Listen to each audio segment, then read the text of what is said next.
পৃথিবী যে কত ছোট এটা কল্পনা করলে অবাক হতে হয়। যেই সূর্যের আলোতে সকালবেলা পৃথিবীটা আলোকিত হয়, এই সূর্যটা পৃথিবীর চেয়ে 13 লক্ষ গুণ বড়। তার মানে 13 লক্ষটা পৃথিবী সূর্যের ভেতরে রাখার জায়গা আছে না নাই? সূর্য হচ্ছে তারা, তাই না? স্টার। সূর্যের পরে আমাদের সবচেয়ে কাছের তারার নাম প্রক্সিমা সেন্ট্রাই। আজকে গুগল করলেই পাবেন, অনেক আছে এরকম। আলফা সেন্ট্রাই এ, আলফা সেন্ট্রাই বি, ব্যাটেলজিউস নামে এক তারা পাওয়া যায়, ইটা ক্যারিনা নামে তারা পাওয়া যায়। যে সূর্য পৃথিবীর চেয়ে 13 লক্ষ গুণ বড়, এমনও অনেক তারা আছে যেটা সূর্যের চেয়ে কয়েক হাজার কোটি গুণ বড়। তার মানে ওইটাই সবচেয়ে বড় তারা না? ওগুলোরে খেয়ে ফেলতে পারে এরকমও বড় বড় তারা মহাবিশ্বে আছে না নাই? এরকম হাজার কোটি তারা নিয়ে আমাদের গ্যালাক্সি। আমাদের গ্যালাক্সির নাম মিল্কি ওয়ে। আমাদের গ্যালাক্সি থেকে সবচেয়ে কাছের যে গ্যালাক্সি, এটার নাম হচ্ছে অ্যান্ড্রোমেডা।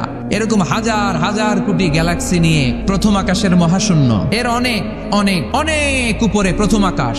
প্রথম আকাশের পরে আবার দ্বিতীয় আকাশের মহাশূন্য, না জানি ওইটাতে কি আছে। দ্বিতীয় আকাশের মহাশূন্যের পরে দ্বিতীয় আকাশ, তারপরে তৃতীয় আকাশের মহাশূন্য, তারপরে তৃতীয় আকাশ, তারপরে চতুর্থ আকাশের মহাশূন্য, তারপরে চতুর্থ আকাশ।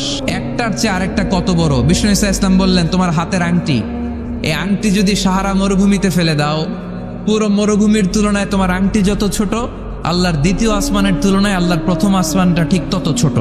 তাহলে এই আসমান, এই আরশ, এই কুরসি, আমার আল্লাহর জাত ও সত্তা, এই মহাবিশ্বের তুলনায় পৃথিবীটা কতটুকু, বাংলাদেশ কতটুকু, যাত্রাবাড়ি কতটুকু, মাতুয়াইল কতটুকু, প্যান্ডেলটা কতটুকু, আর আমি না খানদান কতটুকু। কত নগণ্য আমি, কত ক্ষুদ্র আমি, কত তুচ্ছ আমি, মহাবিশ্বের তুলনায় আমি নাই।